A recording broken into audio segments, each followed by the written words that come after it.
고난주간 첫째 날인데요. 성월요일은 성전 정화의 날이고 또 이방인들에 있는 장사하는 그 사람들을 들러부시고 이곳은 만민이 기도하는 집이라고 선언하신 날이기도 합니다. 물론 우리가 성금요일까지의 일정에 맞춰서 말씀을 나누지는 않았습니다. 우리가 특별 새벽 기도회로 40일을 작정하고 시작하고 또 말씀을 나누었기 때문에 오늘 우리가 나누는 마지막 만찬의 이야기는 성목요일 날 이루어지는 그런 예수님의 일정이기도 합니다. 우리가 잘 알듯이 19장에 이미 예루살렘 입성이 맞춰졌고 우리가 말하는 그 이방인의 뜰에서 장사하는 자들을 내쫓으신 사건을 이미 묵상했습니다.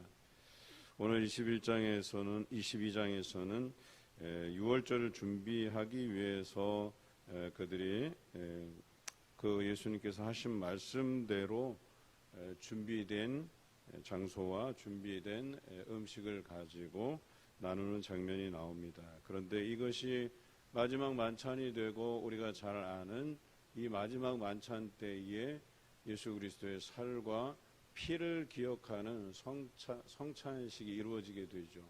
이것으로 우리는 성만찬이 제정된 것으로 보고 그 행위들을 우리가 부활절이나 아니면 또 많이 하는 교회들은 뭐 절기 때마다 더 많이 하는 교회들도 있고 매월 하는 교회들도 있고요. 그래서 이 성만찬을 통해서 예수 그리스도의 흘리신 피, 찢기신 살을 우리가 날마다 기억하는 그런 날로 잡았다라고 하는 것이죠. 근데 참 우리가 이런 애찬식을 할 때마다 예수 그리스도를 생각해야 되는데 원래 이 성만찬 예식이라고 하는 것이 그 전에는 이렇게 제정이 되기 전에는 애찬식이었었어요.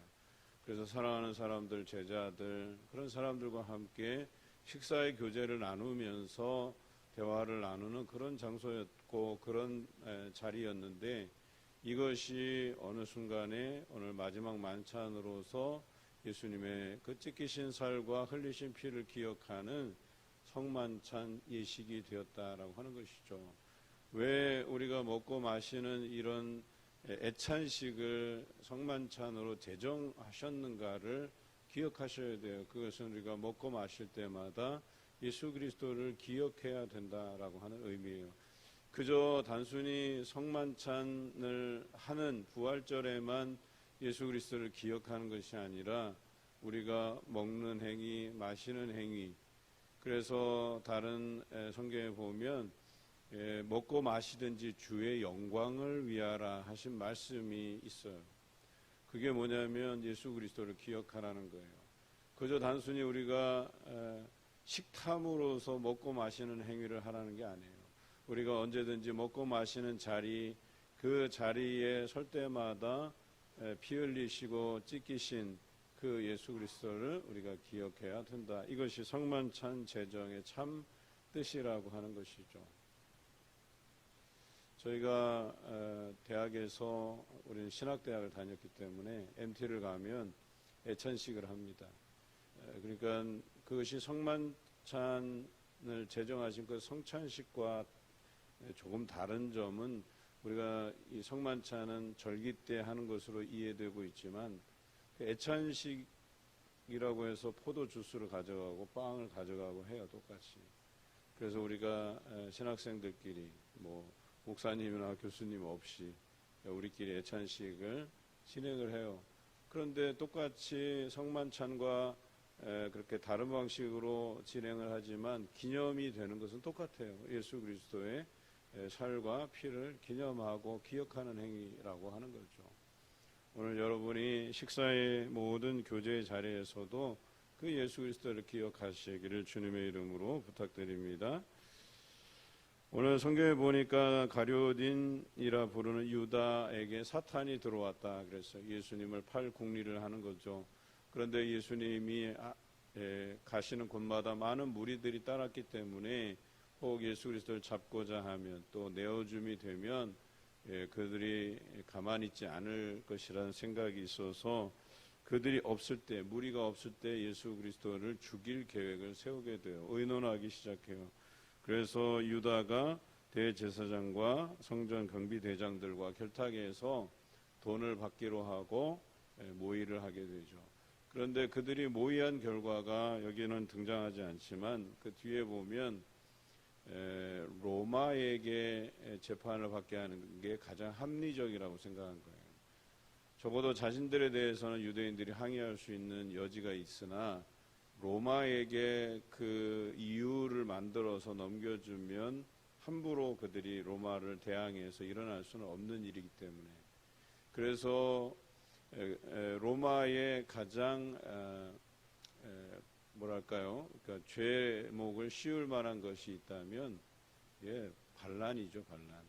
그래서 로마가 유다를 점령하고 통치하는데 그 안에서도 여러 번 자신이 메시아다라고 해서 거짓 메시아 행세를 하던 사람들이 여러 등장했었거든요. 그 사람들이 백성들을 규합해서 로마에 저항하는 일들이 있어 왔어요. 그런데 이제 소규모였고 다 뭐 이름 없는 그런 사람들이었다라고 하는 것이죠. 그래서 그것을 기회로 해서 예수님을 넘겨주려고 해요. 이 사람이 바로 유대인의 왕이다. 지금 로마가 세운 분봉왕이 있잖아요. 로마의 입맛에 맞게 통치자를 세워놨는데 다시 유대인의 왕으로 누군가가 활동한다 하면 그것은 곧 반역이거든요. 로마에 대한 저항이거든요. 그래서 예수님의 입으로 그것을 시인할 때 그를 잡아서 로마에게 넘겨주는 그 작당을 한 것이겠죠. 오늘 7절에서 13절은 유월절을 준비하기 위한, 마지막 만찬을 준비하기 위한 과정이 나와요. 오늘 말씀을 묵상하시다 여러분이 간혹 놓치는 경우가 있을 것 같아서 10절을 우리 같이 읽어보겠습니다. 10절입니다. 시작. 이르시되 보라, 너희가 성내로 들어가면 물 한 동이를 가지고 가는 사람을 만나리니 그가 들어가는 집으로 따라 들어가서. 이 사람이 유월절 만찬, 최후의 그 만찬을 할 수 있는 장소를 알려줄 거라고 이야기한 거예요.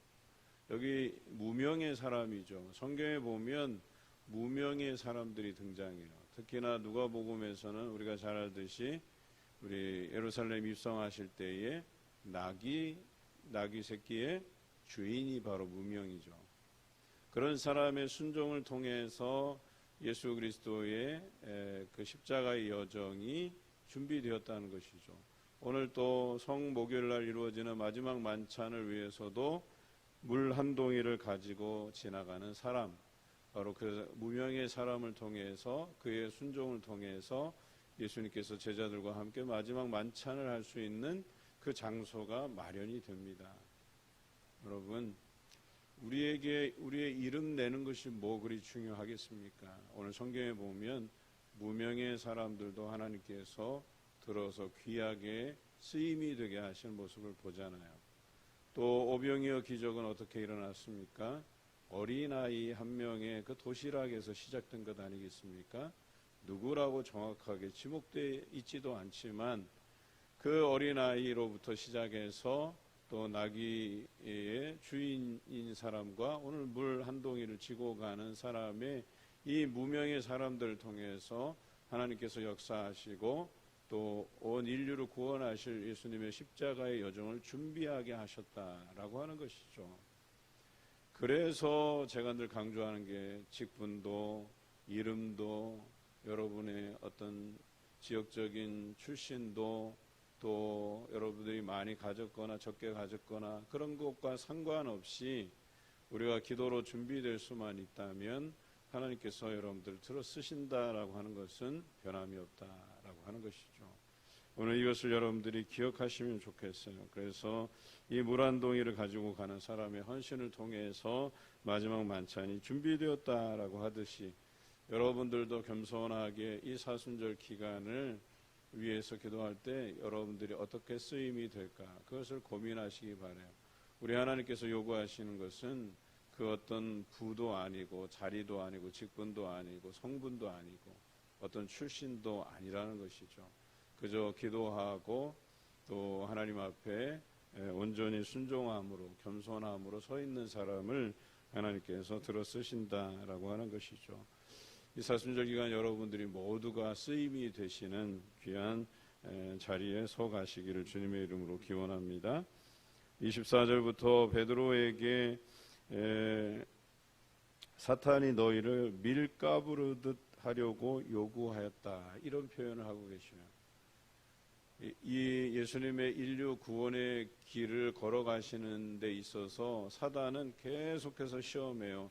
유다를 넘어지게 하고 베드로를 넘어지게 하고, 심지어 예수 그리스도께서 십자가를 지실 때에는 그 십자가에서 내려와 보라고까지 방해하는 사단의 세력이 우리 말씀을 통해서 나타납니다.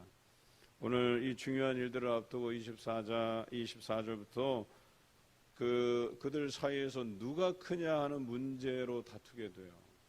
여러분, 지금 그런 시점이 아니잖아요. 참 어리석은 사람들이에요. 내가 크냐 네가 크냐, 여기 보면 뭐 앉아서 먹는 자가 크냐 섬기는 자가 크냐, 이런 문제들로서 다투고 있을 때 예수님께서 하신 말씀이 나는 섬기는 자로 있다.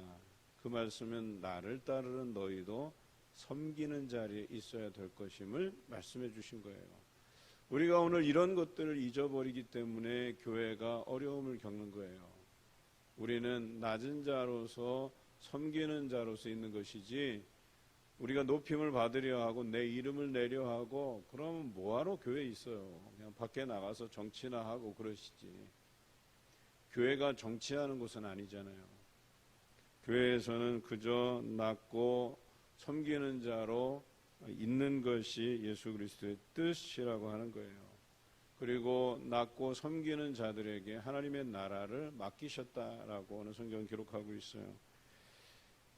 오늘 베드로가 시험에 넘어갈 것을 알았지만 예수님께서 기도하신 바는 32절의 말씀입니다. 내 믿음이 떨어지지 않기를 기도하였노니 너는 돌이킨 후에 내 형제를 굳게 하라 그랬어요. 돌이킨 후에, 다시 말해서 베드로가 실수한다는 거예요. 잘못한다는 거예요.